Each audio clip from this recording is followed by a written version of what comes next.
Hey, everybody. Welcome to this special edition of Change Chat. Hopefully, you all are having a good day. Very good start to your holiday season. I'm going to go ahead and change the outlook here. I was just testing a few things before going online. So, how's everybody doing today?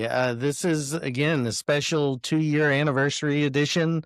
I don't know if we'll spend the full 2 hours here or not, but would like to, hop on, talk about some different things, see what you all have, any questions, anything that is on your mind. It's been interesting 2 years, and I've learned a lot in that time. So I thought I would share a little bit of that as well as we go through and just kind of reminisce, talk about where we started as a channel, where we are as a channel, and kind of the things that are coming up. But would love to spend a lot of the time answering your questions, talking about the things that interest you.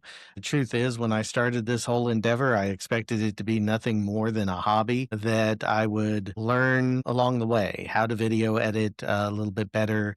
I was already an instructional designer. I'd already done a lot of things with video editing, but it wasn't something that I did all of the time. So it was a little bit different. Let me get into the public chat here. But so my skills, I'd never used anything to the level of a DaVinci Resolve. When I started the channel, I was actually using Clipchamp, which was uh, just an add-on to Microsoft 365. And that's how I edited all of my content, was in that to begin with. So very limited tool set, a lot of things that I couldn't do that I always wanted to do.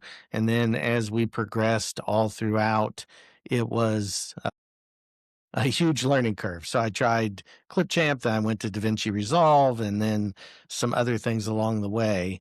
And it looks like Aaron is here. Hello, my friend. Good to see you. Thank you for the congratulations. It's been fun. Really learned a lot, met a lot of great, really interesting people along the way. Aaron's one of those. He's always been very supportive of the channel and always been engaged. I do have a Discord, so if you just want to be a member of the Discord and you don't want to have to become like a huge supporter of me on Patreon or anything like that, you can join either on Patreon or on uh, YouTube for $1 a month. And that gets you access to the Discord. And we have some really great conversations. We talk about everything from e-ink to staying organized to all of these different topics that are coming out, even today. And yeah, Aaron said he would join, but he was super busy at work. I get it, my friend. This was one of those things, and we'll stop and talk about that for a minute.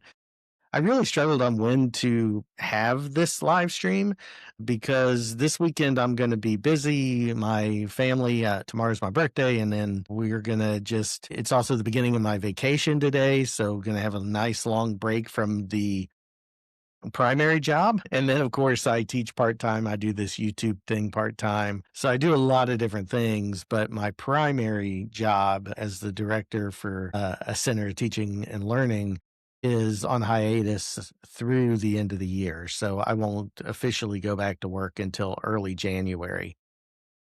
And so now I have some time to really do some stuff and some different things that I've wanted to catch up on. A part of that was a blog I dropped late last night on the Node Air 5C. And as I was going through that device, I realized, there's a lot of stuff in this device to unpack. So I spent the whole blog article pretty much talking about the hardware and the accessories. And I think the reason I did that was because I really want to give it a considered look and talk about it in those different ways. What works for me, what doesn't, how do we make it as functional as possible, and what it looks like by the time we get to the end of this review series. And I'm working on a couple of videos now on it of could it really replicate what I use on a daily basis with the Supernote? Or even if it couldn't replicate it, could it be enough? And I can already say that I could use these devices. Could I use them as effectively in my workflow as what I do with the Supernote and Obsidian? No, not as they stand now. And I'm finding those friction points along the way. But does that mean that by not altering my process too much, could I alter it a little bit and then maybe make that work? And I think that's the lens, and Aaron's been a big supporter of this throughout this whole time of getting me to kind of think about what can the device do, but also not making me have to fundamentally alter my entire workflow just to fit a device, because that's not my desire. And Aaron says, you know, my answer, LOL. Yeah, I know your answer. I know that you're a huge fan of the books ecosystem. And I will say that in my world of, you know, organizing multiple units, multiple functions, multiple interest groups, in my work life, there's nothing besides books and Supernote that are even close right now. There's not even a close competition. I love the things they're doing with the new Kindle Scribe. I love the things that they're doing with the AI notes. Some of the early reviews I've seen on that, it has some really interesting features. But a lot of my work doesn't depend on this idea of AI infused. Matter of fact, it's just the opposite. I need to be able to discern and really understand some of the mechanics, and the summaries, while useful, and I do use AI for some of that, are not what I'm going to dive into if I'm going deep on a topic. And so, or deep into a conversation or getting ready to enter a conversation with someone. So that's kind of where I'm at. But I do, like I said, you may see some people. I mean, Aaron obviously is super busy, so he's not going to be able to jump in, but you may be able to see some people jump onto the video today. I've invited several people who were foundational in my journey, who really kind of set the stage for how this channel evolved. Because if you go back early, the very first video I did was on the Rocketbook. And my idea at the time was to create a channel that was really more about just organization in general. You know, how do you take that step to go from analog to digital? And then how do you organize your life and your surroundings and all of your tools around that? And I really haven't lost that focus. I stay true to that. But then I found e-ink, and I was already using the Supernote at the time, the original A5X, and it was just a game-changing technology for me. I didn't actually own a Rocketbook. My kids had it for their math equations and for rough drafts they were writing, all these other things they were doing, and it made it really good for them to be able to share their work easily with the teacher. And the Rocketbook is very good for that, and it's low cost to entry. The OCR recognition on it is excellent. We actually use the Rocketbook beacons, which are little triangular beacons you put around the corners of a whiteboard that allow the Rocketbook software to take that, OCR it, put it directly into Google Drive, add the OCR under the image. You can use headings, or you can use different, almost like markdown language to indicate headings, so that you can have that transcript come out in a really cool way. It's actually a really good technology, and I would highly recommend Rocketbook for a lot of people out there who are just looking for, how do I get something really close to pen and paper that is not necessarily going to upset my entire ecosystem, but I don't want to just carry a notebook with me all the time, and I don't want to have to go through 500 legal pads. And that's where I was, and that's the Rocketbook allows you to be able to easily erase that.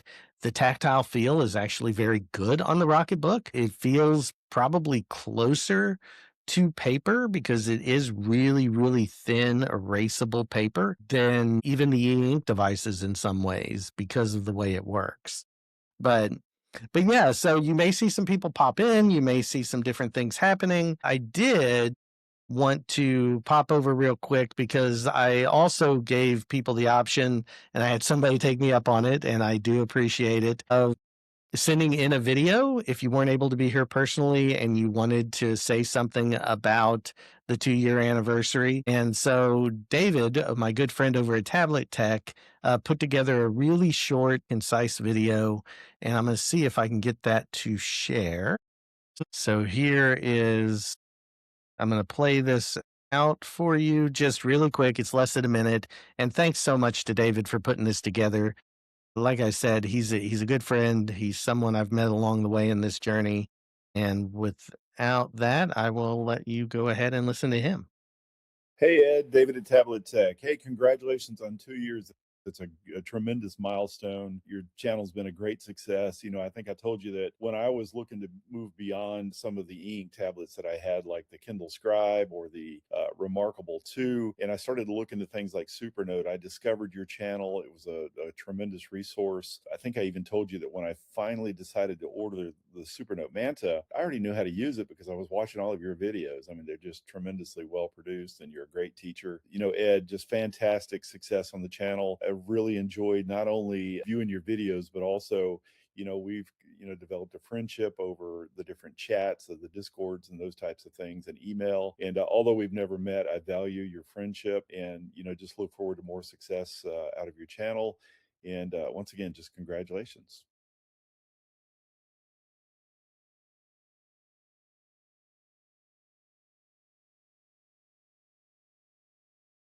Thank you so much to David for that. I really appreciate him popping in, telling his kind of interaction with me over the years. It's been a lot of fun, and I can't really express just how much of a learning experience it's been and how much fun and how much I've learned just from engaging with everyone here and really getting to know people in this community has been wonderful, and it's been a really good experience for me.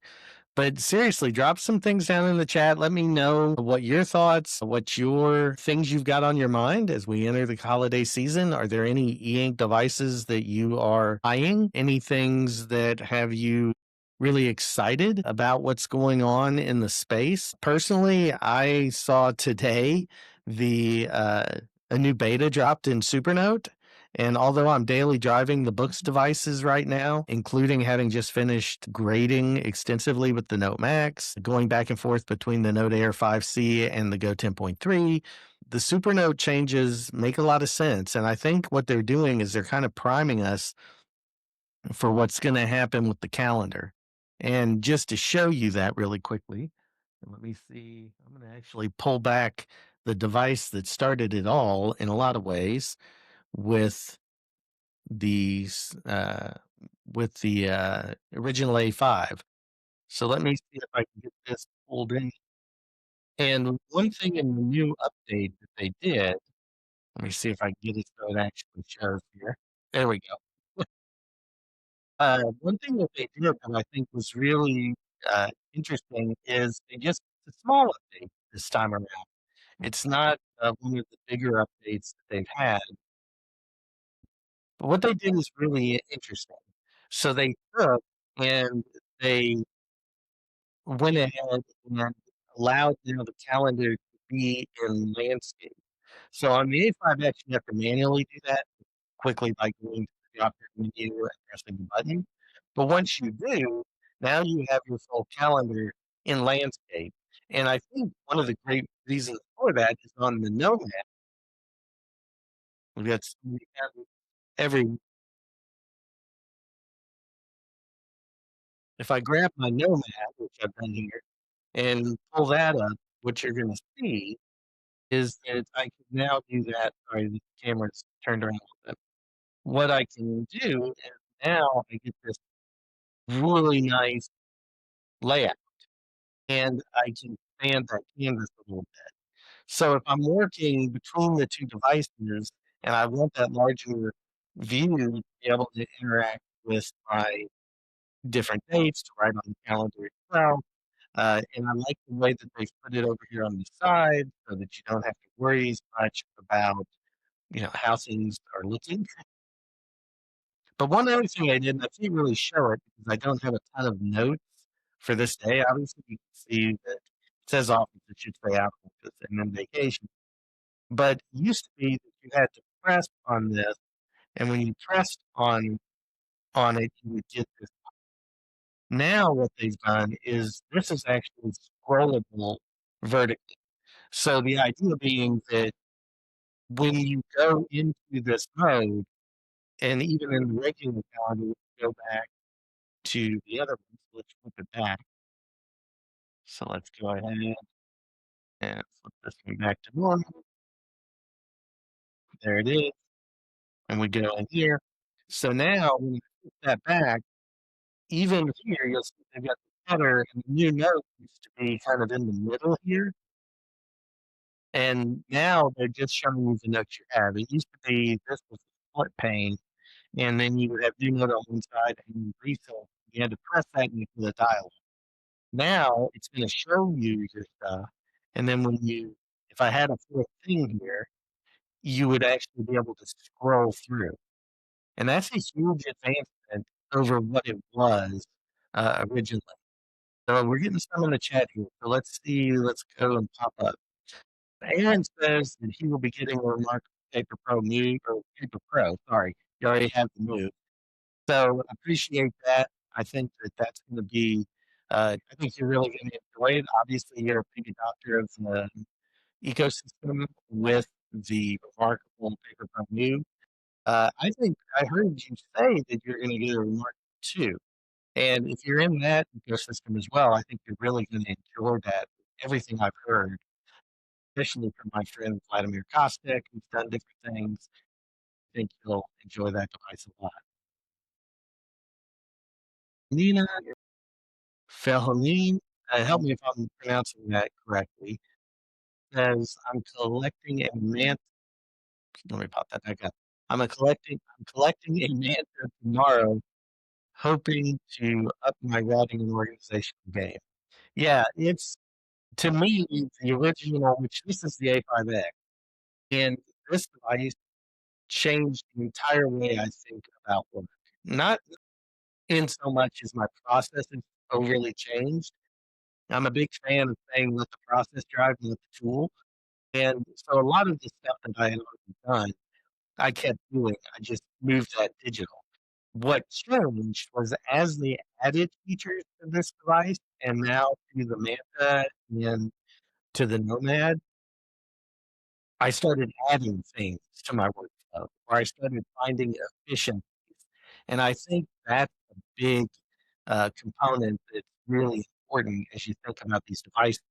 Always buy the device you need now. What do you need it to do now? Why is it important? Let me pop back over to the main view here. And for some reason, it keeps wanting to default to my top 10. So let me hide this again really quick. There we go. So my big thing is let's get this set up and think about what do you need to do now?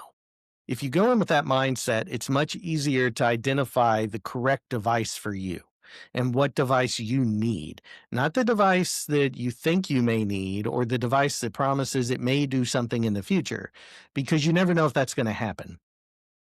And I think that that's where it can get really sticky and thorny and tricky is a lot of times we think we need a certain thing and we don't think intentionally about our workflow and how that workflow is configured and then think through what do I need this device because it's an intentional device. It's a major purchase. They're not cheap. Most people are going to be able to buy only one of these. And in that case, you want to be really thoughtful. And that's why you really want to take the time to consider that out. Let's see what else here. Getting a lot in the chat. So let me catch up on that really quick. Books Ultra does landscape, and landscape is a nicer feel. Yeah, and to be clear on notes and everything, the Supernote Manta and Nomad have both had Jay's popping in. Let me finish my thought, Jay, and we'll get to talking. So the idea is that you do have landscape on both the Manta and the Nomad, and it works really well in Supernote, and you even have it on the old A5X, and you can manually configure that. This new update is to the calendar. So the calendar now has that same feature so that you can rotate it into landscape. And it has the new scrolling feature. And this is all in beta, but it has the new scrolling feature so that you don't have to pop up that window to see your events and to see your recent notes. So it's just a nice quality of life improvement. And we have Jay. So hello, Jay. How are you? I'm so glad you could join these. This is a fairly new setup. I do have to admit, I love Riverside. Riverside is crazy cool. It does a lot of really good things, but I've been doing all of this with OBS for the last 2 years. This is just a different format for me. But so all of but your, Jay, thank I was going to go say ahead. all of your sort of initial habits and whatever that you formed now are no longer valid because now you're using this different platform. It's getting better. I will admit that. So I've been That's good. doing a couple of test live streams to where I'm using OBS with Riverside, which is really cool because then I can more easily switch out multiple camera angles and I can use different cameras and I just use the virtual camera from OBS, Okay. so as long as my computer doesn't crash, Yes. Which which it so does sometimes. I wanted to drop in and congratulate you on getting through, 2 years, and the amount of growth that you've had is awesome, and like the amount of like expansion of scope is pretty cool. So yeah. Um how's it felt since you started doing reviews and since you started receiving all this additional technology? It's a bit different for you. It's overwhelming, my friend. It's one of those things. I'm so far behind. That's why I kind of mentioned at the beginning of the stream that I'm off work now at my primary job from now until the first part of January. Right. But I still have courses to redevelop because I teach part time. I still have this. I have a backlog of at least 6 devices. Wow. 6. Yeah, I mean, they've all been unboxed. You all have Okay. seen, but the review series for like the Note Air 5C and the Palma 2 Pro and the Pocketbook and the Note Max and the Go 10.3 and the next paper. So, and then these new betas that Supernote and books keep dropping. Yes. Just another one this morning, right? I think. Yeah, that was the one I Yeah. was mentioning when you popped on about now the calendar goes into landscape. So Okay. I think they're prepping to do this huge calendar revamp, but it goes into landscape. It allows you to scroll your events and your notes instead of having to open new windows. It allows easier note creation, easier event creation. So I Awesome. think they're really getting ready, hopefully, to get that writable daily view and multiple calendars. If they do those 2 things on it, my argument would it be the best calendar in the Yeah. space. Yeah. I Only mean, the rivaled Viwood's by calendar is rework. very good. The Viwood's calendar is very good, but I don't think I don't think it takes much reorganizing of the Supernote calendar to really become preeminent there. The only thing I ever worry about with the Supernote calendar, or actually with the Viwood's calendar too, this is the thing that like always keeps me, coming back to books, is that so depending on what kind of organizational resources you might need to access, right? Like if I need to access my Outlook calendar at work, there's basically no way for me to plug that into either the Viwood's calendar or the Supernote calendar. And it's not because of Viwood's or Supernote, really. It's because like my organization at work will block access to those resources unless they're being accessed by an official Microsoft application, right? And then it's like, well, how do I use that stuff? How do I access that stuff? The only way to do it is via one of their apps. And so now I can't take advantage of the cool stuff that's in that calendar. I have to kind of, if I want to use it, I have to kind of do something, you know, some multi-step process with a lot of manual intervention in order to make it work. Yeah, and I think that's been the biggest problem with most of these companies when it comes to work-related stuff. I mean, I'm lucky that I'm in a Google shop, and Google kind of lets you. At Mhm. least our IT department hasn't blocked it. I know they could. They could, yes. I know they could, but they haven't. So I'm able to have that, but I don't deal with a lot of personal, like super private information. Mhm.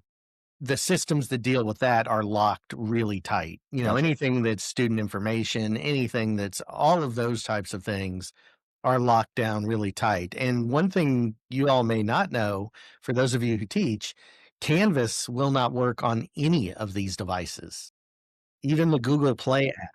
Really? So I tried to download it on my books tablets and it said this device is incompatible. So even the newer versions of Android, and I'm assuming, and I don't know. I mean, Jay, you're the security expert on the call, but I don't. My assumption is the Canvas app has a higher level of security because it deals with student data, student information, that kind of thing, and it's saying that even if you're at Android 15, if you don't have certain things, maybe it's not going to allow that to happen. That's my guess, but I wouldn't know for sure. That's probably a good guess. There are different sets of device administration requirements that different mobile device management systems can require. So then, like when you have a Microsoft shop, actually, or a Google shop, Google can do this too. It will, when you go to connect to one of those accounts, it'll say, you have to be willing to accept these, requirements if you're going to connect to this system. And quite frequently, it's like you have to have a lock code active, right? Normal stuff like that. But they can get very draconian with you if they want to. So it can be very restrictive. Yeah, so yeah, like I said, it's been a journey for me because and one thing I do appreciate about the Supernote calendar and to books in a way, because books is really stripped down. Their calendar doesn't do much. But I think that's intentional. And I think with Supernote especially, it's very intentional that you can do everything on the calendar whether you ever connect it to an account or not. So whether you ever That's decide nice. to connect any Google or Microsoft Calendar to it, you can create events, you can create and see all of your notes, you can handwrite on everything but the daily view. So I think if they added the to-do feature so that you could see it there, again, it's meant to replace that manual analog workflow in a lot of ways. Yep. And I have to jump, but Yep. I will hopefully come Thank back. you. I'm going to check and make sure if you're around, I'll try to rejoin. Thank you. It was great All to right, man. see you, buddy. Yes. And congratulations again. Thank you. That was awesome. Jay was on the stream with me and Rod from Rants About Tech and Kit Betts Masters a while back, and we had a really good discussion. He is a great guy, very active in the Discord. So again, you want to join for that $1 a month and pop in, you'll be able to hear his thoughts on a whole host of things. Our Discord is very, very active. But thanks to Jay so much for jumping in. Him, Aaron, David over at Tablet Tech, they're all in there. And then let's get back to the chat. So Aaron says, I was unaware the Supernote calendar didn't support landscape view until now. Yeah, it didn't, Aaron. And I mean, it didn't really need it because of the fact that, well, I mean, I guess it depends on, it needed it for someone who was using the Nomad. I would argue more so. On the Manta and the A5X, you kind of had enough space that you could write on that calendar view. And then you had your kind of common UI elements along the bottom. And but it didn't have a global landscape view. So it did everywhere else. So when the Manta came out, they introduced the landscape across pretty much everything else except for documents at the time. And now that's supported. And so I think they've done a lot of work over the years with that. Yeah. The Books Calendar app, I mean, I think is intentionally very much a, stripped down version of a calendar. So it's not going to be the most forward thinking thing. You can't link anything to it. It does have a nice memo section.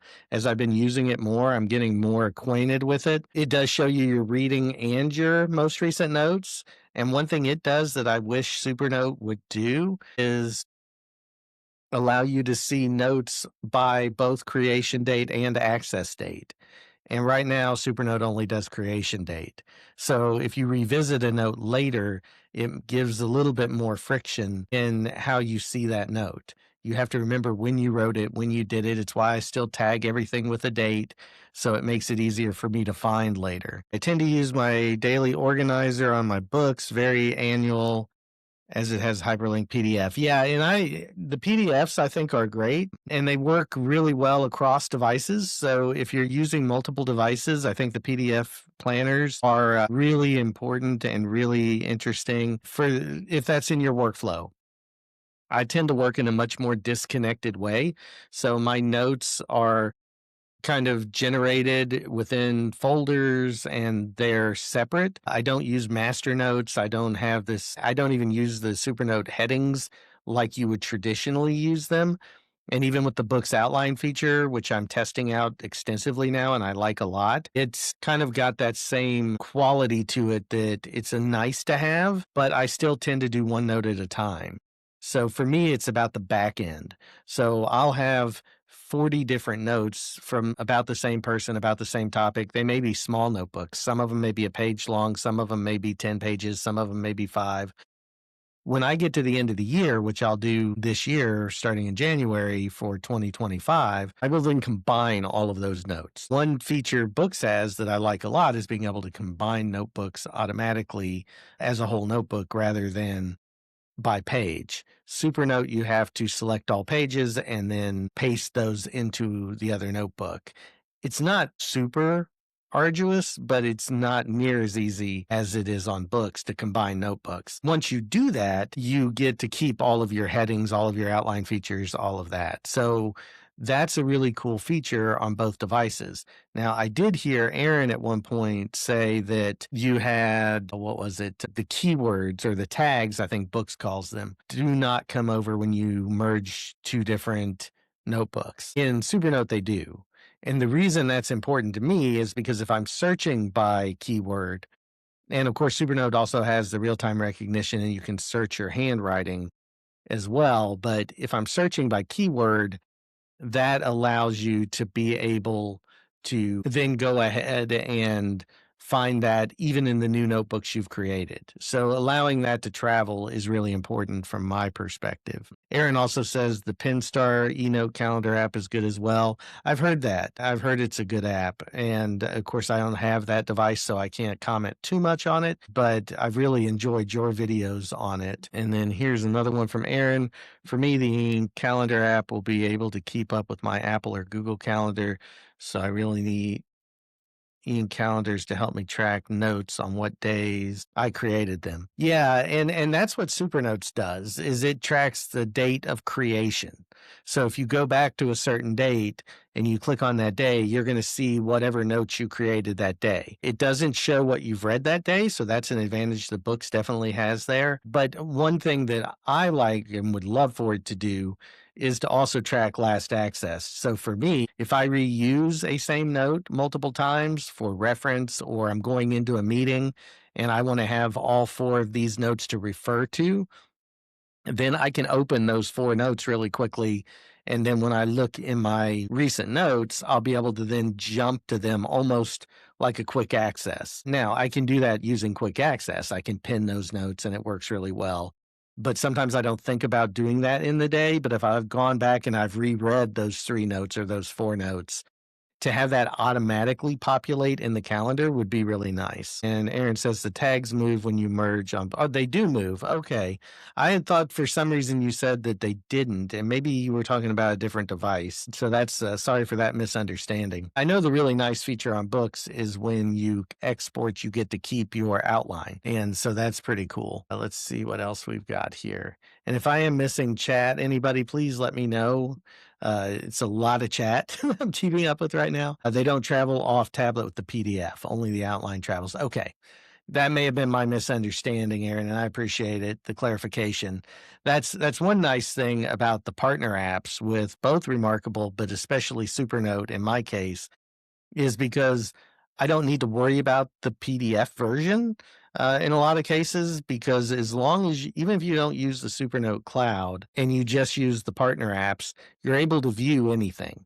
And within that notebook, you're able to see those specific tags, those specific headings, all of that within the partner app. Now, what you lose when you aren't signed up with their cloud is the ability then to use links. So any internal links, if you have a Supernote account, all of those work in the apps, which is kind of an amazing thing because all of those files are stored locally. So it's very much like Obsidian that way. Any link you keep is going to be local to whatever device you're on. And when you press that link, it's going to find that particular note and open that note or open that document if you have Adobe Digital Editions. Now, it will not go to the actual page. It will do that in the digest in some cases and go to the quote. But a lot of times it won't do that if it's a PDF or an EPUB, but it will take you to that PDF or EPUB. And then you're able to find the information you need and continue your thought process. Again, one thing I like about both of those calendars is the fact that you aren't reliant on a third-party software platform. And I think that's a big deal. You don't have to use Google. You don't have to use Microsoft. You don't have to use any of that. And I think WeWoods probably has a similar thought process, but you can't write on any of those calendars, whether it's WeWoods or Books, as far as I know, on the actual calendar, other than in the calendar memo space. Now, correct me if I'm wrong on that, anybody, but that's what I remember, as you can write in the memo sections, which is why they have a memo section. But I don't think you can write on the weekly or the monthly view. With Supernote, you can write on all of those. You cannot write on the daily view, and that's something I'm hoping they're working on. Aaron, you can write on the calendar itself, so on the actual days, and so that's good to know if they allow you to do that, and just not on the daily. So that's good to know. And it's been a while since I've had that device, so I'm not as up to date on it, obviously, as I am the Books right now and the Supernote platforms. So I think that, they do continue to iterate. The biggest, I think, and I'm not somebody who would handwrite my tasks the way that they do it on their particular calendar app. I would prefer to use something like the To-Do app on the Supernote, or have some kind of integration with the Google Tasks or Microsoft To Do, and then have that flow in. But I can see why that would be very valuable. And I think David at Tabletech has talked quite a bit about that, and so have you, about how those tasks written into that task space can be really, really valuable. So, but yeah, I mean, again, just thoughts on some of these different devices. I mentioned to Jay that, it is a little overwhelming doing the quote unquote reviewer thing. And I think that's because that wasn't my original thought process. I didn't really think people would care too much, quite frankly, about what I'd have to say about different platforms, because of the fact that I primarily focus on that organizational piece. And, for those of you who would like to or want to dig into these topics really deeply, I do have my course that I'm planning on completely finishing by the first part of the year, hopefully by the end of the year, but definitely by that first week of January. That's an introduction to organization and second brain systems that deeply dives into a lot of these different topics. So being able to, how do you set up a folder structure? How do you think about mind mapping? How do you use, and I use the Supernote for my demos in these, but it's all new content. It's not stuff I have on my channel, and it's dedicated, and there are exercises, and there are groups set up so that you can have discussions with one another. And you can either purchase it, or right now you can become a member over on Patreon in the supporter tier. And while it's in development, it comes free with that tier. And no matter whether you purchase it outright, or whether you purchase it by being an insider where you get a discount, or whether you get it through that supporter tier, if you get it now, you get it for life.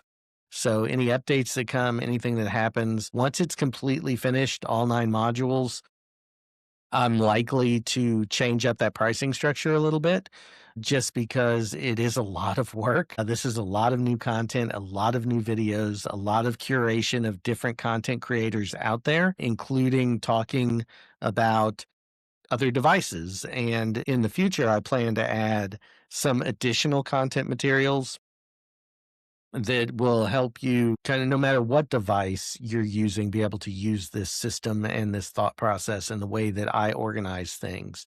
And I really do think you can replicate probably 90%. My original process of a folder driven second brain system type process, you can replicate on almost any device. Now, when you get to the advanced functions like linking and some of the other things that I do, that's where it's going to change. And it's going to really be a different discussion and different way of thinking. You could do that on a Books device. You could do that on a Supernote device. Not sure that you could do it on too many other devices right now. I think that the AI Note might allow linking, but a lot of it is driven by the fact that I use a folder structure. And something like WeWoods that doesn't have folders within folders in all of their different combinations, and you can't save PDFs and EPUBs and everything into one folder, gets in the way of that a little bit. So we got a comment. I enjoy reviewing different platforms Journey has given me great outlook on the different platforms, just what you can do with the approach they take as a paper replacement tools. Yeah, Aaron, I agree. I mean, I'm really excited and I'm hunting feverishly around after watching Kit's live stream this morning for any old Amazon device because they've said that if you trade in an Amazon device, you can get one of the scribes for 50% off. And if that's the case, I'm just feverishly looking for it because not because I want to be tied into the Amazon ecosystem, not because uh, I think that that's going to be what my primary driver is, but I recognize the value of an ecosystem. So I recognize the value of being all in on books, all in on Kobo, all in on Kindle, all in on Supernote or Remarkable. The trick with Kindle is that you lose some of that cross-platform compatibility when it comes to Kobo books, Overdrive with Libby, and being able to access those types of resources. To me, Kobo's integration with the Overdrive app and being able to just download directly library books is phenomenal. It's one of my favorite things. It's why I have a Kobo instead of a Kindle. Kindle now has the send to Kindle feature from Libby if you're in the US, but even there's a friction point. There's an extra step you have to do. You have to go through the Libby app, you have to search Libby app, you have to search, you have to do that way. Whereas with Kobo, it's integrated. So as I'm looking at the title of a book, I can just hit borrow and I don't have to purchase that book or see a purchase option. I can just hit borrow. And that's a really good integration. And I heard Pocketbook is coming up with a very similar integration here soon. And so that's all phenomenal. But I'd like to see especially this new workspace on the Kindle tablets. That's got me intrigued because of the fact that if I'm seeing this right from David's in-depth video, and if you all haven't watched David's hour and a half long Kindle Scribe Colorsoft video, I would definitely encourage you to do so. It's a great video to watch. But if I am clear on Workspace, you can not only save EPUBs, PDFs, and notes into a folder, and nest folders, which is a huge, huge thing for me. But you can also save your Kindle books into those folders. And if you can do that for someone in the Kindle ecosystem, that's huge. I mean, that's game changing huge. That's not even just a little bit huge. It's a big, big deal because no other provider is doing that. The closest thing would be like the Supernote Digest, where you can save snippets from Kindle as a manual entry into your digest. And then, of course, you can save those snippets into a note and you can do different things with it. But that's not even close to what Kindle is doing here, if I'm understanding it correctly. And Aaron says, I honestly think we overuse labeling some platforms as limited. A bunch of tools don't mean better productivity. Most people don't use half the tools. Yeah, I would disagree on that one, Aaron, and you know my views on it a little bit. I think we do. I agree partially with your point. I think by saying the Remarkable is too limited is painting too broad a brush. And I would agree with you that I think we do that. And I think that, so for example, if my whole goal is to replace paper, a paper notebook, nothing else, that's my goal. And to be able to search and find that information digitally rather than the way I used to do it, which was filing cabinets full of notebooks. Remarkable, perfectly capable of that, 100%. It also has some tools, if you pay the subscription, that allow you to take that even further, which is searching your handwritten text, which is adding different templates, which is being able to start a note from the app and be able to mix typed and handwritten content. Supernote and books first caught up to that as far as the handwritten content, and Supernote now has that too. But it's not as seamless as the Remarkable experience from everything I've seen. Now, is it a full-on word processing experience? No. Are you going to get the same functionalities? Absolutely not. But you are going to get a lot of really useful things to it. So I think for me, when we talk about limited, and in my particular case, when I talk about limited, I mean closed ecosystems. Like, for example, both Amazon with the Kindle and Kobo, quite frankly, with even the implementation of their Libra series. You still can only do some of the writable on books, or you can only write on Kobo books if you're in that tablet. You can't write on anything outside of that tablet or use the app to do that. And with Kindle, it's the same way. They paywall you into their ecosystem. So to me, that's a little bit of a different distinction. But if you need, like, for example, advanced annotation tools, you're not going to get that on Remarkable. If you need advanced reader tools, you're not going to get that on Remarkable. It's not as robust as the Neo Reader and even the reader on the Supernote, which allows you to highlight and to then use the Digest app to do a whole bunch of things. So to me, it's a little bit more nuanced of a conversation, but I would agree with you that we have a knee-jerk reaction to sometimes say that, oh, well, that's too limited, I can't use it. Or, that doesn't have as many tools. Because I agree 100%. I didn't use a third of the tools in the Neo Reader when I was grading papers on the Note Max. Now that they let you customize that annotation toolbar, I made that so easy. So I could basically highlight, underline, annotate, and there's one other tool I left on there. And that was it. I took all the other tools off because I don't need them. I don't want them. I don't want them in my way. I don't want them to cause me friction. So yes, all that tool set's there, but I don't need all of it. And I think that sometimes we think just because there's 500 different tools in 3 different menus, that makes it better. It makes it better for somebody, and it makes it better in some use cases, but it doesn't necessarily make it better for everyone. And Aaron also says the Scribe workspace is just like Remarkable. I would agree, except for whether or not it lets you bring in the Kindle books. If it does that, that's different.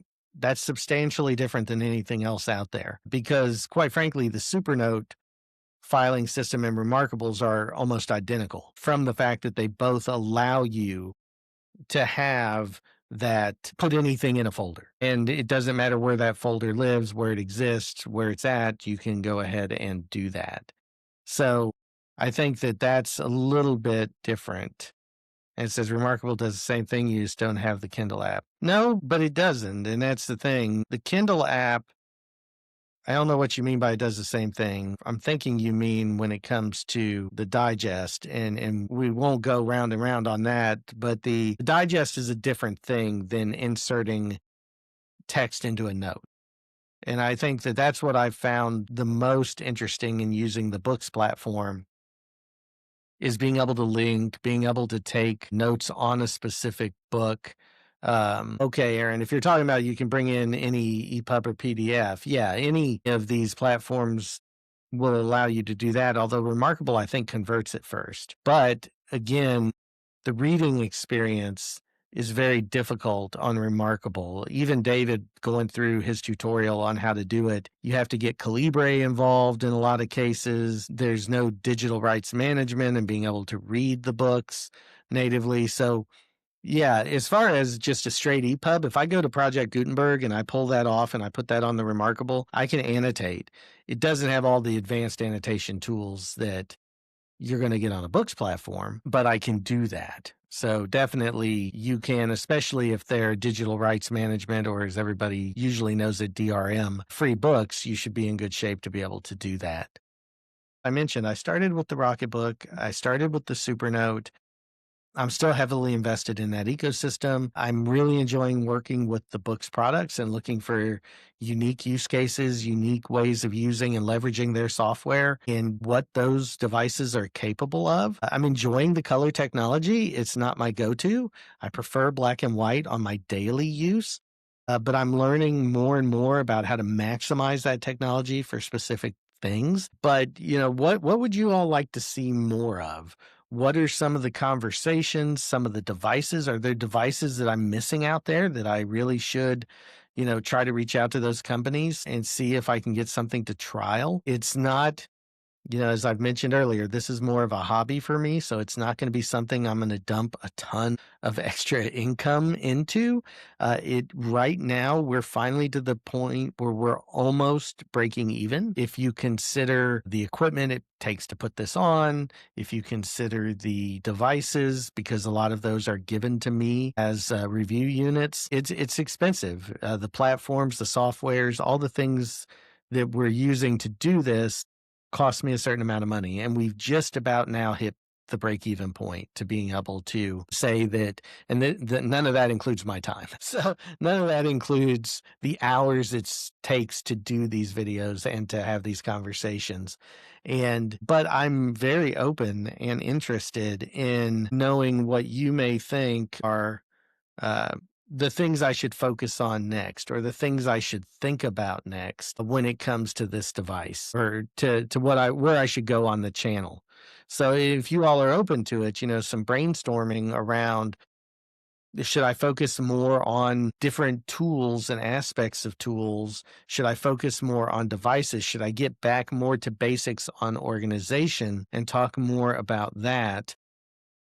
Because I'm doing that, but I'm doing it in the context of a lot of these new devices. Aaron says, I mean, your file system, you can house EPUBs, PDFs, and all types of notes, both handwritten and text in one place on Remarkable. Yeah, again, the differentiator between Amazon and Remarkable there would be that if Amazon allows you to save a Kindle book, so Kindle formatted book, in your filing system for easy reference, add it to that folder.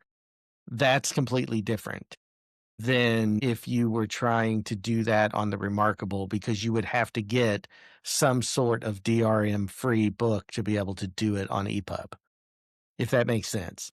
So that's why I think it's a game changing use for the way they're doing that. And then I don't know, I haven't read too much in about the Amazon DRM free books. I don't know if they're charging more for those now. I don't know if that's only for customers who are in their Kindle Unlimited program. Again, they're kind of tying you into using their services, which is not a bad thing if you're in that ecosystem. But for someone like me who's more invested in Kobo, or who is really a big fan of outright purchasing ebooks or EPUBs from other locations that I can then have the rights to use the way I want to use them, it creates a little bit of a friction point. But if you're in the Amazon ecosystem, I think depending on what the final verdict is on pricing, as far as whether it's worth the added extra, that'll be the conversation that happens there. So just really quickly, some of the devices, I mentioned this a little bit with Jay earlier, that I have upcoming are the Nomad. I've gotten in the crystal version of the Nomad again. And, please see my description or the things I use over on the website if you're interested in purchasing any of these through affiliate links. But the crystal version of the Nomad makes an excellent Christmas gift. They have the crystal clear thinking set, which has the nice crystal lammy here, has the nice vegan color or cover, and has the crystal version of the Nomad itself. So a really nice set there. I also have my Manta, so I'm testing things constantly on that. I have the Books Note Max. I have the Go 10.3. I have the Note Air 5C. I have the Palma 2 Pro. And I have the Pocketbook InkPad EO. Those are the devices that you're going to see coming up more and more. Vlad, great to see you, my friend. Thank you so much for the congratulations. We were talking at the beginning of the stream about the people who really got me here to this point, and you are one of them. It's been so great to collaborate with you over the years, and really appreciate your content. I think you and I kind of struggle with some of the same things. Are we going too far afield? Are we doing things outside of the videos maybe people would expect us to do? I really enjoy your content on drones. I enjoy your content on different cameras and different just intentional technologies. And so you've been an absolute inspiration to me in the way that you create things and how you approach the creative process. And I am trying really, really hard to use this time off to get further in the Learn to Draw in 60 Days course from Brad Cobo. I stalled out halfway through, not because he's a bad teacher. It's a great course. It really is. His videos are so targeted, so on point, so easy to understand. But at the same time, I just am having so much trouble finding the time to sit down and practice and do the things that he encourages you to do.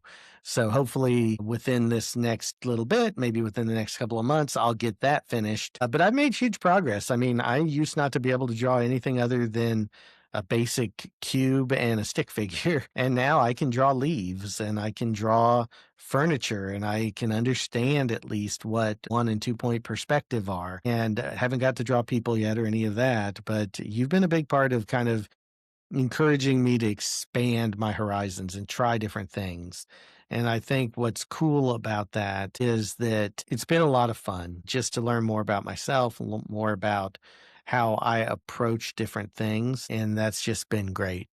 But thanks so much for popping in, Vlad. Thank you very much, buddy. Yeah, we should definitely try and get an e-team stream together. I think that it's my approach is just different. And it's not different in that I'm the only one doing something like it, because there are a lot of people out there. I mean, JB Glossinger is one of the people who I first saw when I started looking at e-ink tablets and trying to figure out which one was right for me. And he has a whole system and really cool way of looking at motivation and looking at life and life coaching and all of that. I'm not that charismatic, I'm not that guy, but I am somebody who really believes that if we organize ourselves, if we organize our systems, if we organize the way we think about life and structure and how we approach the different facets of our life, that we can do amazing things. And that's where, when I hear people talk about all of these creative things and all of these different ways of thinking, I'm always intrigued. Even if I'm not an artist, I'm watching Brad Colbo. I'm watching your videos and your interviews, Vlad, with artists and how they think about the world and how they, really engage with different technologies and why their approaches are so valuable and important. So for me, this started again as a hobby, as something that I wanted to increase my skill set more on the technical side, while also sharing the very real world case that I wanted to stop using paper. I wanted to go completely digital and not touch paper again. And quite frankly, I've done that. And I've done that with these digital tools that I found, whether it's the Supernote, whether it's Obsidian, the combination of those two things. I've managed to eliminate paper other than my books, which I have a ton of, as you can see a little bit of behind me. But then there are off to this side 3 full bookshelves of everything from biographies all over the place. And if you go to my website, you'll see some of my library. Not all of it. I'm still working on it. But, so I still love paper books. I still love, receiving and giving paper books. But when it comes to my productivity and my writing and my process, I just got tired of having a bunch of paper notebooks and Post-its that I could never find. And then I would lose that track and I could never revisit it without digging through that big old stack and pile of paper notebooks. So that's been a huge part of this. It's almost cathartic in being able to come out and say, it's revelatory and here's how I did it. And the other day, someone walked into my office and it reminds me I do need to keep some sticky notes and some other things around. I do have pens on me at all times, just in case, but I traditionally don't have sticky notes or small notepads or anything like that. And someone said, well, just grab a sticky note and write this down real quick. And I didn't have one. Of course, I had my ink tablet, so I was able to write it right down. But this idea that he'll write it down and hand it to me on a sticky note, I probably need to keep a few of those around just to keep me approachable that way so that people don't think they have to communicate with me via e-ink or some other digital device. So, but yeah, I mean, that's, I think, a big part of this journey is not only figuring out who you are, but also understanding the influence you may have. And I don't use the term influencer. I don't think that I am. I'm hoping to hit 4,000 subscribers here soon. But I do think that one thing I like to believe is that I enjoy good conversation. I enjoy talking to people. I enjoy hearing their stories. I enjoy understanding a little bit more about what gets them motivated and why they do the things that they do. And in sharing my story and in sharing my point of view, I hope to encourage other people to do the same. One thing that happened the other day was a very good exchange in my comment section and a little bit of self introspection for me.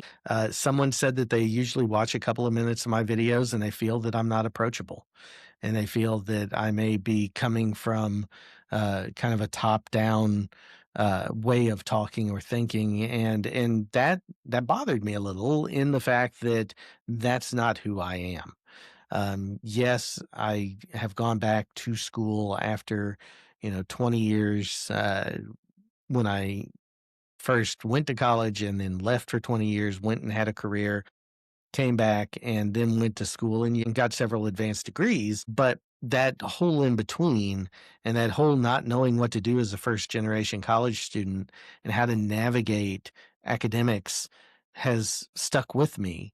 And so when I feel or when I hear that I'm unapproachable or that it's maybe coming across that way, it bothers me a little bit because that's not who I am, who I'm striving to be, who I want to be.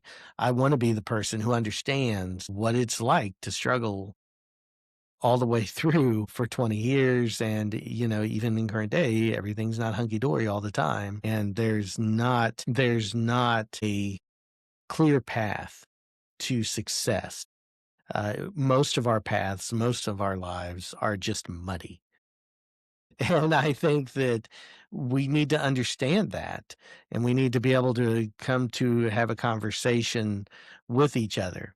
Aaron, I appreciate the sentiment, but I'm not going to say they're wrong. I mean, people take people different ways, and we all have our different perspective. My research I have done and the things that I do look at are perceptions of people, of individuals, of their leadership. How do they perceive leaders? How do they perceive technologies? How do they perceive the groups around them? And I think that I'm not going to say somebody was wrong in believing that I'm unapproachable. I'm going to say that I want to understand why they think that. And I appreciate that you don't think that. And I try not to be that way, but I do understand it. Jay's hopping back on. All right, Jay, are you there? Yeah. Right. I can hear you. Hopefully, let me know if you all hear anything in the stream and if there are any issues. Oh, and look who it is. My God. Kit. Hey, great to be here. That's nasty. Sorry, I'm just getting ready to go. There we go.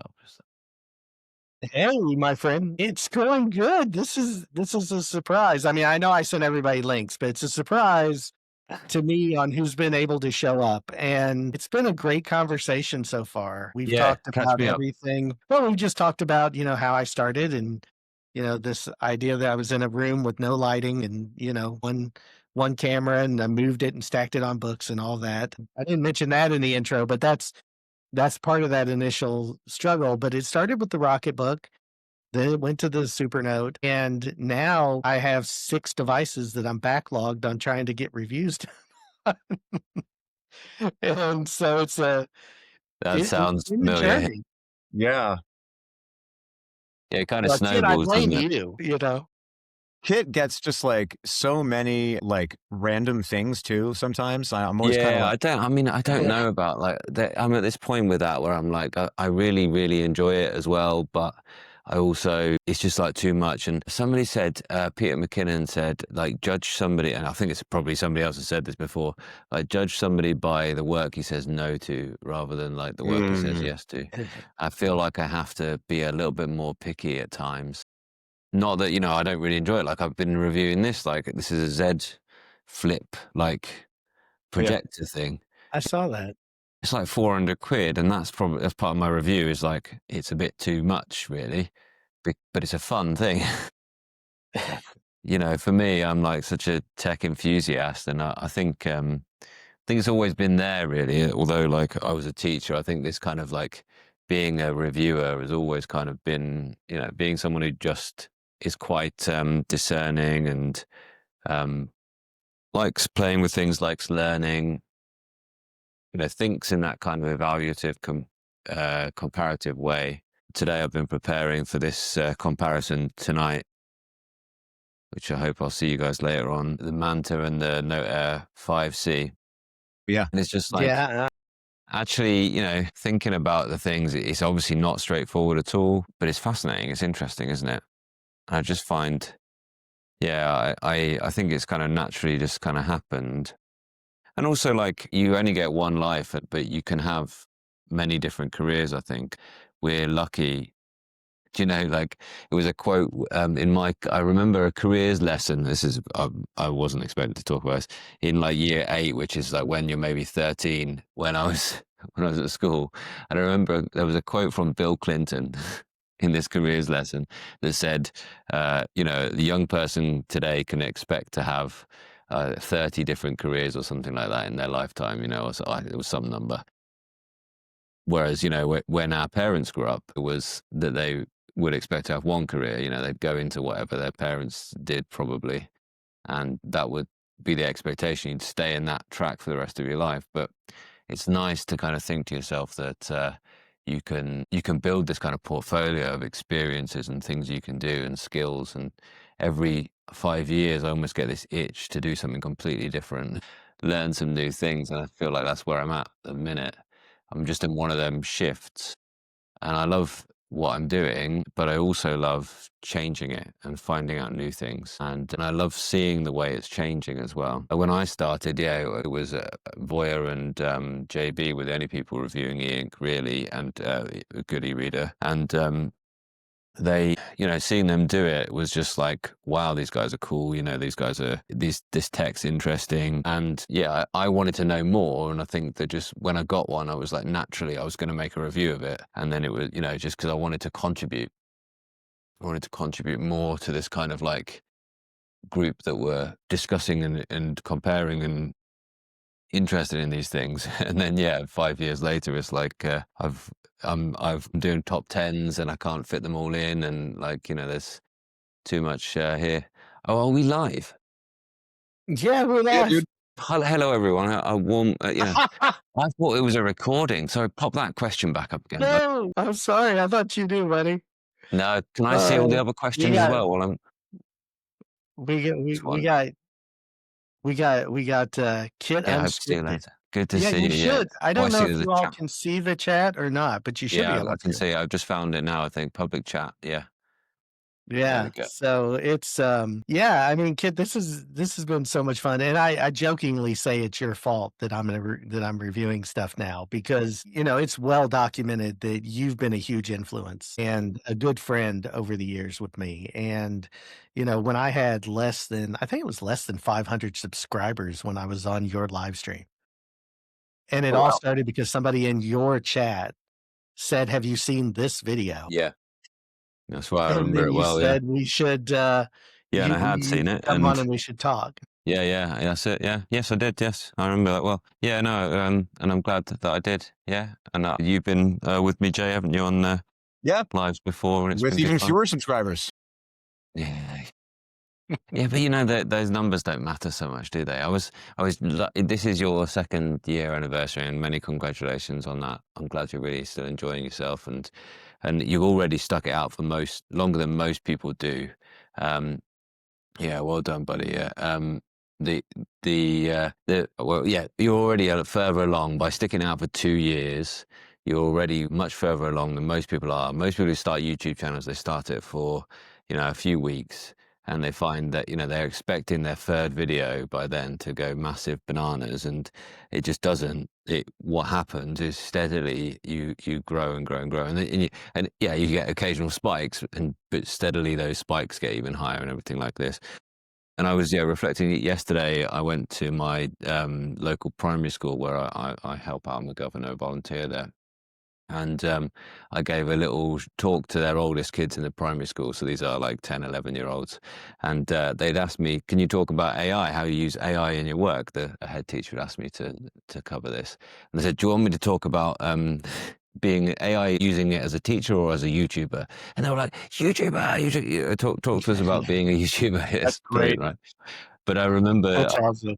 part of that story that I told them was a video I'd made on my first anniversary of being a YouTuber, and I must have had 500 subscribers at the time, and I'd had a couple of videos done quite well, and quite well by comparative standards, a couple of thousand or something like that. But I knew I was being useful from that few thousand. I knew those videos were being useful in teaching people their physics.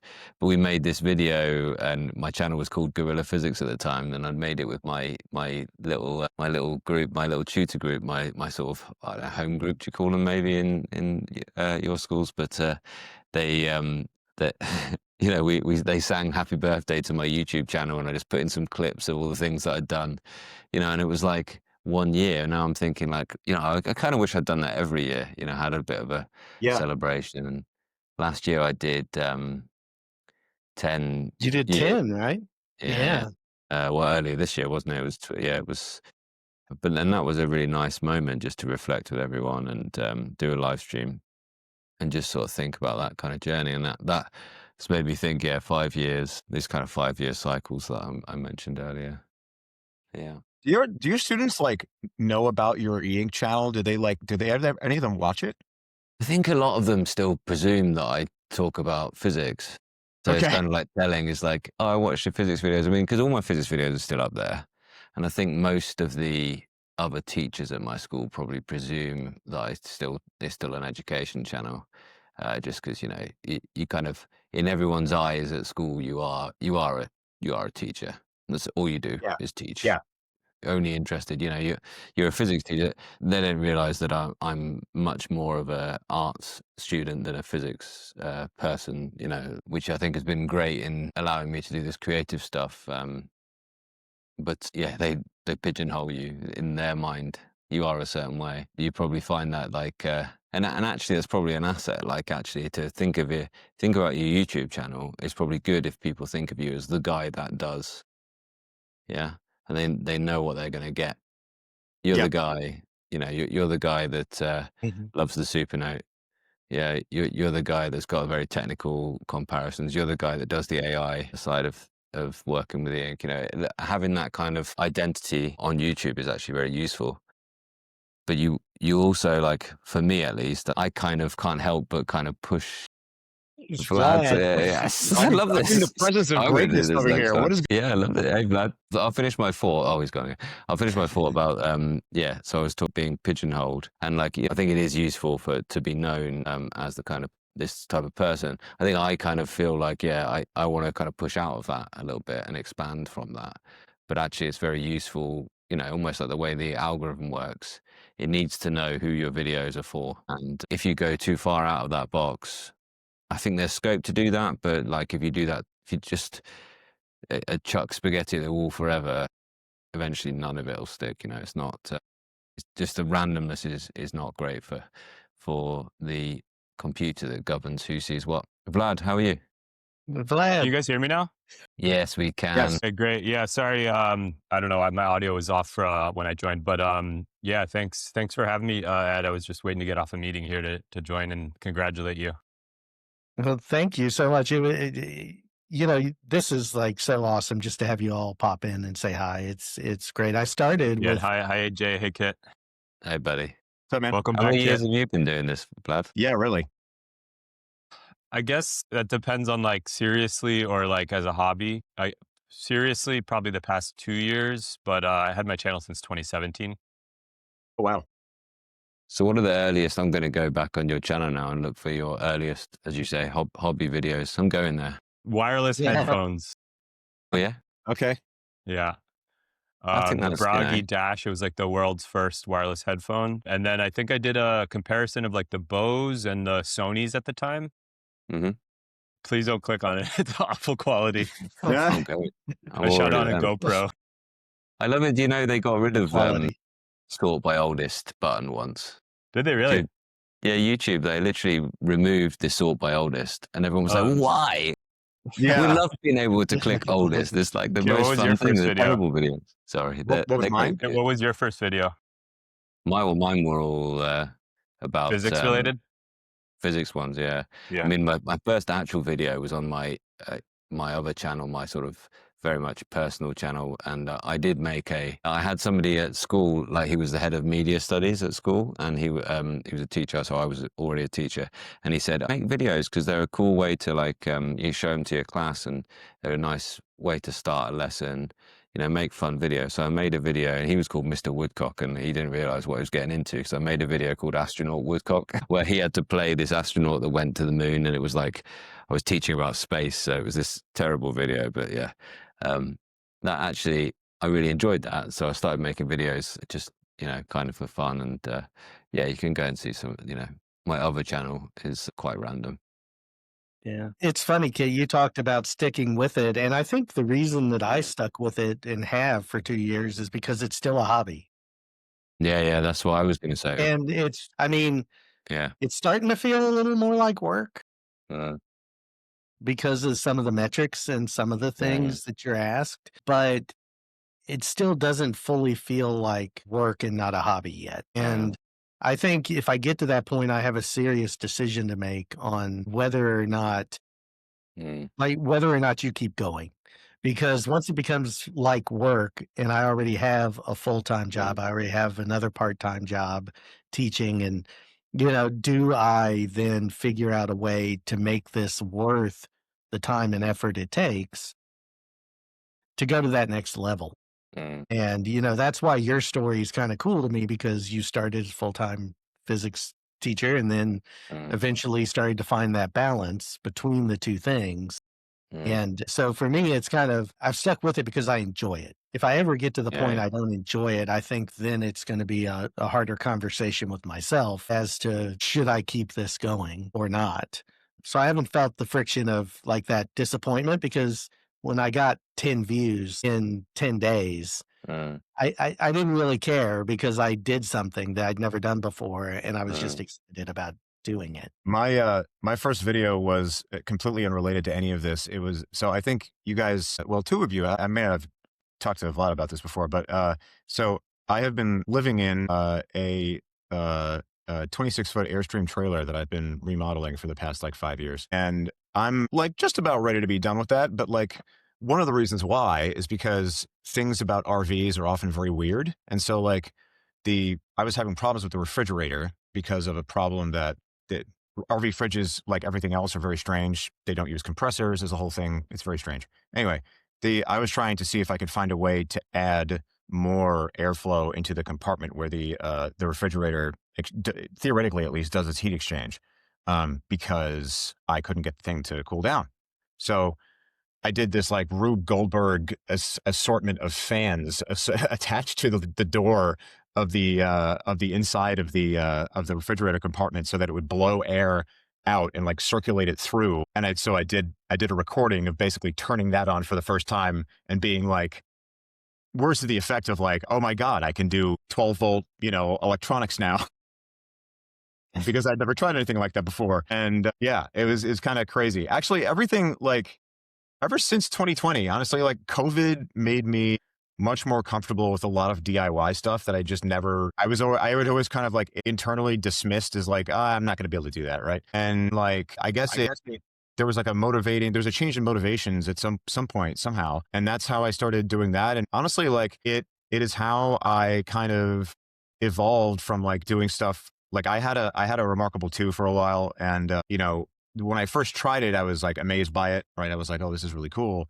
And then I must have mentioned the Remarkable a couple of times on Facebook or something like that, because I started getting ads for other things like Supernote. And so I was like, oh, like look at all the other things that you can do with these things with devices from different manufacturers that I didn't even know existed. Because they're not like, nobody is as good at marketing the capabilities of these things as Remarkable is.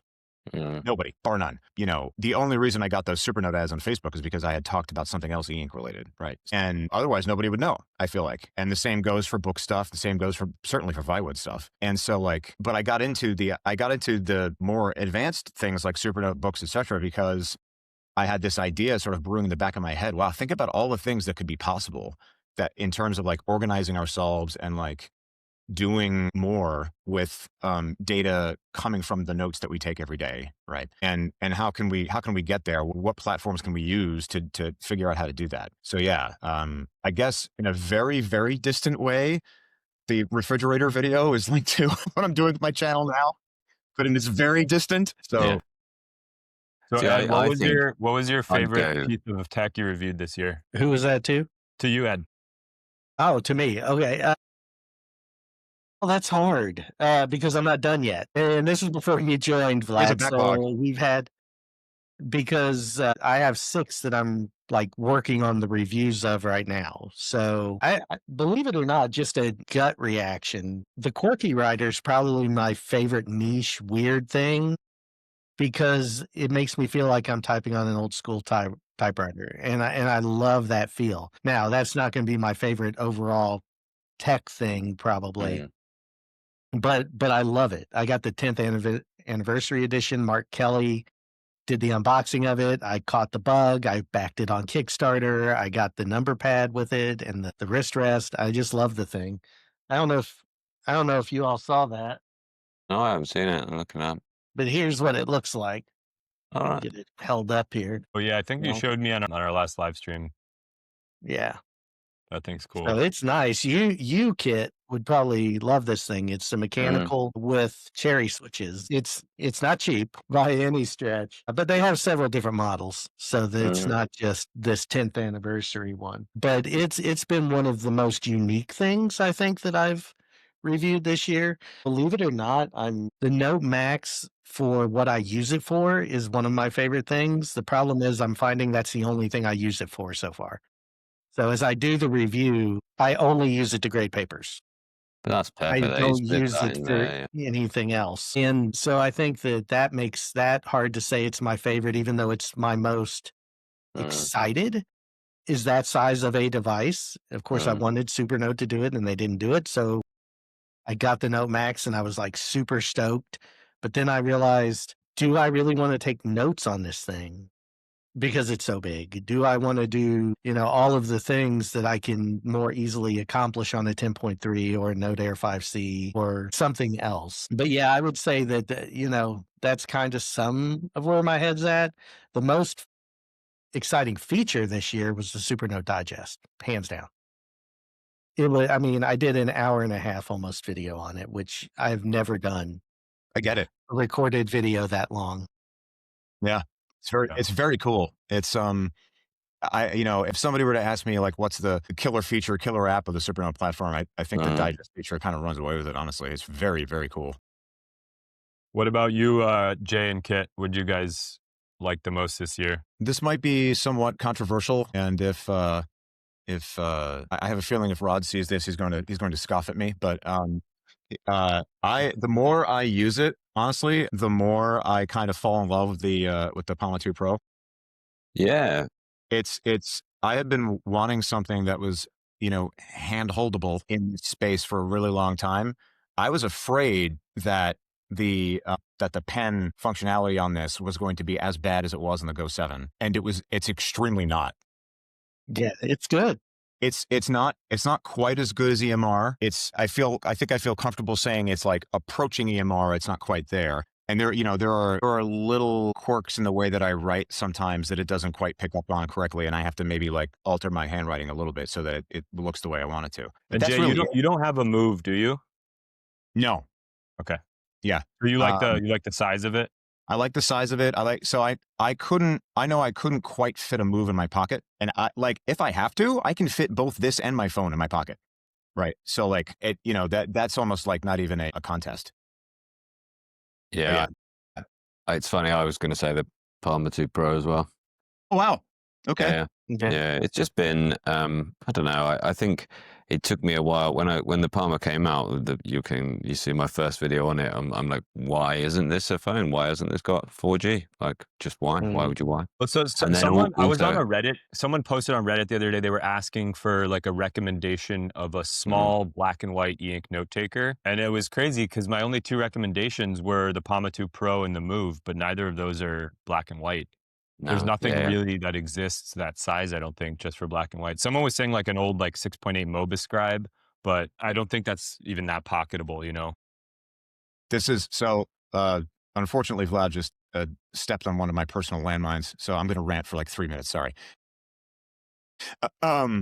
This is because of the fact that most of these manufacturers, with the exception of Remarkable and Amazon, are kind of beholden to whatever e-ink, the company, thinks about strategy for these types of devices in 2025, 2026. So like Onyx came out with the P6 Pro in China, right? So there's like a P6 Pro and a P6 Pro C. And the P6 Pro in China is basically this exact same device, except Carta 1300 black and white, which the screen looks gorgeous, fantastic, right? And instead of 8 gigs of RAM, it has 6 gigs of RAM, which, I mean, with this type of device, I'm kind of whatever about that. I guess like 8's good to standardize, but I don't know. Anyway, 6 gigs of RAM instead. And it doesn't have pen support. And the reason why is because e-ink didn't put the USI chip that is required for the pen to work into that screen. And Onyx, like almost everybody else, doesn't build custom screens, right? They don't cut the contract with e-ink to have a custom screen built like the way that Remarkable does or that Amazon does. I think it's because they don't think that they're ever really confident enough about what's going to succeed in the market, that they think, okay, if we build exactly this, people are going to love it and they're going to jump on it and it's going to sell like crazy. That's, I think, one of the reasons why it seems like they're kind of all over the place, is because they're constantly sort of like searching to figure out what's going to work, right? If they would kind of, I don't know, to use a very overused phrase, have the courage of their convictions when it came to product, I think they could have that custom screen fabricated. They could have that super sharp black and white EMR, front lit display that you can't get from anybody else. Like, it just doesn't exist unless you are, Amazon building the Kindle Scribe black and white. So like, it's really frustrating because it's like this like e-ink seems to think, oh, well, black and white should be down market and color should be up market and never the twain shall meet. Right. And it's just really like, for anybody who hangs out in the e-ink space for long enough, like, it doesn't really take very much time, I think. Like, it took me about 6 months of using these things to realize, man, like, for me anyway, like, color is almost never anything other than a downside because of the lack of contrast and the loss of clarity that you get with it, right? So like, anyway, yeah. So but other than that, Vlad, that's a really good point. Like, we just don't see it because e-ink's just not making that screen. And then just like, okay, we got to build whatever we can build. Yeah. It's fascinating. I would say, Kit, that you converted me on the reader aspect of the Palma 2 Pro. Yeah, it's pretty nice. I really enjoy reading on it. Yeah. It does a good job with that. It wasn't actually the Palma 2 Pro, it was the High Break Pro. But, and my wife was like, in Easter, we are not having screen time all the time. And I was like, fine. That's my perfect opportunity to use e-ink phone all the time. And I just got so into reading the Dante. It was just great. And it was just lovely because it was there in my pocket all the time, like a phone. And the canto of Dante is like, I don't know, 10 or 15 minute read or whatever. And you just, out it comes, just one-handed, pick it up and put it down very easily, fingerprint unlock, even just a couple of pages, I just find it it's totally different to the other guys. It's not like the intense thinking. And yeah, it's very interesting, the difference between color and that. And that is a fascinating narrative there about the custom screens and e-ink, books. So I guess books would have to take a bigger financial gamble to get, to say, can we have, I don't know, 100,000 of these screens, whereas for Amazon, it's just not even a gamble. Yeah. I think for Remarkable, it still was a gamble, though, to say, right, all our eggs in the Gallery 3 basket. I'd love to see. Kit, are you going to be looking at the ColorSoft? I'm going to eventually, but it's not in the UK. Really? Yeah, I would have just bought it. I would have bought it day one and I haven't got anyone anymore, which is a shame because they did used to work with me Kindle for a brief period, but I haven't got anyone at Kindle because basically they're so big. They have different PR companies working on different campaigns. And so it's not like It's not like with the smaller companies that you build a relationship with one kind of person or a small group of people, or if they leave or move on, or as is the case with books, so their marketing department's grown as the company's grown, but they're still very much like they're very much all in the loop, and you know who you're talking to, and you know their kind of aims every single time, which basically is like, yeah, we'll send you the thing, like, to do as you please, and tell us what you think about it, which is absolutely great to work with. But Amazon are far more like, they work at their top level. They won't even really be, they'll just be, well, we'll pay you, we'll trust you, let us know what you need, here's your budget, tell us, we'll have the input in a big meeting, and then we'll just let you get on with it. It's not like there's a sort of person who's like, putting things in boxes and sending them out to people like you and I. It's just not as easy. And it's different people for different regions. Like, for example, I was lucky enough with Wacom, another big company. The person I eventually got hold of was actually looked after like Germany in the area. And he was like, well, I can't help you because I'm in Germany, but, I'll try my best to get you hold of the person for marketing in England. And so he did, and luckily, I got somebody to send me just some loaners from Wacom. But you see, that's hard. It's when you get that big company, it's very hard to manage the thing. Which you think, I guess they would just, yeah. I mean, how many requests Amazon must have had landing in various inboxes since the launch, and the hype goes out, and the biggest names are there in that room, getting to like go hands on and getting the exact same demo and making the kind of same video. People like us were like, wow, yeah, send me one, I want to review that. Gosh, it's just like, well, at the end of the day, you can get in the queue with everyone else, can't you? But it's a disappointment, I suppose, that it's not here in the UK, because I would have just gone ahead and reviewed it. But I did a video today with you saw it, Ed, didn't you? With yeah, with Misha, and that was a lovely video actually to hear his opinion. It made me think of you actually, because like like you said, the first the first videos you made in like darker room and everything like that, and just like actually made me think of the first few live streams I did, and it was all complicated getting the thing set up and everything like that. It's just like you learn so much so quickly, don't you, doing this? And it's just it was amazing because his background looked very similar to mine. It's like I had a closet behind me that was very similar to the closet. It looked like the closet doors he had behind him. So I was like having flashbacks to, oh, wait a minute, am I back down? Yeah. And it just made me think, where could he be in 2 years if he wanted to, and after we had a brief chat afterwards as well, so go ahead, you got the thing, make the video, those videos do well because you're currently in a position where not everyone has a Kindle Scribe in their hands. Yeah. And so I saw Rod put out a video. I'm gonna have to check it out later. But I'm almost surprised because they increased the size, and I felt like it would have been a good opportunity for them to enter the Typefolio market because of the size of the device. I mean, I don't know exactly, but I didn't see any like pogo pins or anything on it. I think they have to develop their software so quickly to do that, and they can't. Go ahead, My Jay. development of their software is pretty slow in general. Yes. Yeah, my theory about what they were going to do, so Rod has been like very excited about Panos Panay taking over, this particular division of Amazon. Him being like a world-renowned designer, etc. But my original thinking was like, okay, the upper limit of what I thought they were going to do, like transforming it software-wise, was taking the information that you can get from handwriting recognition, which I think their handwriting rec is actually pretty good.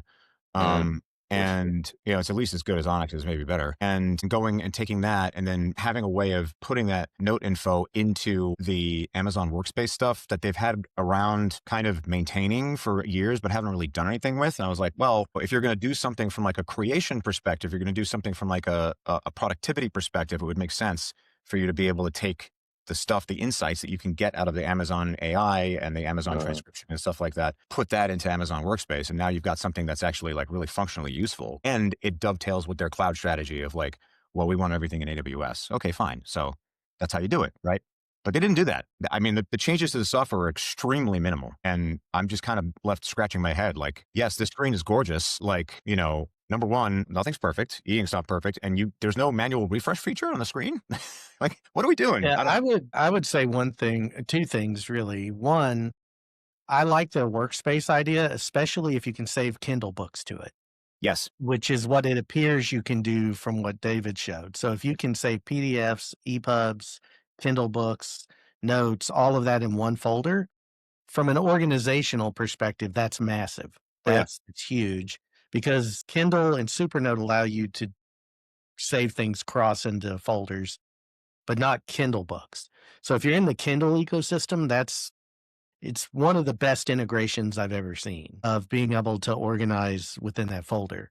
But Vlad, to your point on keyboards, and I put out a blog late last night, if you all haven't seen it, on the hardware side of the Note Air 5C.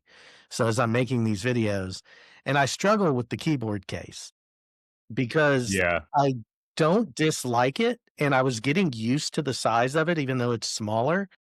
But I don't know, as good as Books is with Bluetooth and the keyboards, if it makes any sense at all to have the keyboard case, to have the folio. I don't think the Pogo pens are any faster. Yeah. And Well, because so, you and can it's use it heavy on, to like, if keep you're at in. home, you probably prefer using it on that device you just showed us, right? The retro keyboard. What I struggle with really is just the sheer size of it. Like, I was coming from the only typed folio that I have is on my RM2, and it's just like Brandon, absolutely gigantic. Hey, Brandon. this is awesome. Brandon on too. Dang. Hey, can you guys hear me? Hey, buddy, how you doing? Yeah. Yeah, good to see you. It's good to see you guys. Sorry, I'm traveling today, so I'm not in my normal spot, but and I saw I had like 7 more minutes and I figured I would love Nice. to stop in if at all possible. Well, I mean, all of you guys showing up has just been awesome. I mean, this has been great. I didn't know what kind of response I would get because I know we're all busy and I happen to be on vacation today. So I know that that's not everybody's case. And I know Kit's, on the other side of the globe. So it's like, how is this going to work? And I just appreciate you all popping on. So how are you, Brandon? How's playlist? Playlist is great. Been super busy. And yeah, just getting through the holidays, man. It's just been nuts. How many been people have doing you onboarded? like 30, Nice. around 30. It's one of those things where like it's definitely the slow and steady pace of like it's not the get rich quick scheme, which I'm cool with, but it's definitely one of those things where I'm still learning a ton, and like everyone's story is unique, which I love. Like one of the pros or cons, depending on how you want to look at it about YouTube, is you don't actually get to interact with people. And so like it's been really energizing to chat with people about like their focus and where they're trying to find focus and to be able to help them. So I tell them that everyone's like, how long are you going to keep doing these? I'm like, I'm going to keep doing these as long as people still have unique stories and I'm still like learning things. And so far still hearing that. So Nice. That's awesome. That's one thing I found in the course that I've been building out and will be finished by the end of the year is that it's a much more personal interaction because I'm asking them to think about their own file structures. I'm asking them to create their own mind maps and, have a dialogue with me about, what does this look like to you? I've shown you what it looks like to me. What does it look like to you? And that's been a much more interactive and personal way of really getting to know people. definitely. I love when I get on a call with someone. And one of the parts of playlist is this idea of a week and the figuring out what your focuses are for the week. And so one of the questions I ask is, what is something small but significant that you want to accomplish this week?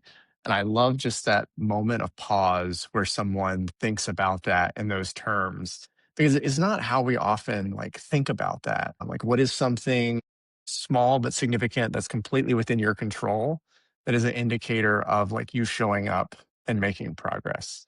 And like you see something switch in people's brains when they think about it in those words. Guys, I'm going to have to awesome. go because I'm going to go live on my own channel in just a moment. But Ed, congratulations and keep going, keep enjoying. Yeah, well, no, I'm going to have to go too. The family's So, expecting me to spend some family time. So, and awesome, quite frankly, I want happy to. actual birthday for tomorrow, Ed. Thank you. Yeah. So we're excited. Yes. Happy So, holidays, thanks everyone. all seriously for Yeah, happy holidays, joining. guys. Good Have to a see you great guys. day, everybody. Cheers. Cheers.